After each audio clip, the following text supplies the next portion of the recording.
大家好，今天分享一个花卷如何和面，做的花卷层次分明又筋道松软好吃的方法。准备小麦中筋面粉400克，温水200克，酵母3克，酵母完全融化开，无干粉颗粒。分次慢慢的加入到面粉里，搅拌成絮状。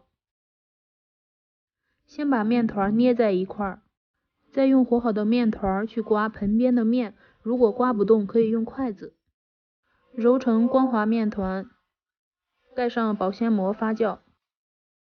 面团发酵好的状态就是体积明显2倍大，手指蘸面，戳一个洞，洞口不回缩，然后撕开，有丰富的蜂窝组织。做花卷不需要非常用力的排气，稍微揉几下就行，然后再修整成正方形或长方形，这样比较容易擀出非常规则的面片。如果有一点沾手，就再撒一点干面粉。擀好之后刷一层食用油，取一点干面粉，再加点食用盐，撒在面片上，也可以加点13香。然后对折，我总共对折了3次。切成均匀的小剂子，取其中一份，拇指摁一下拉长，然后反转，首尾对折，花卷就做好了。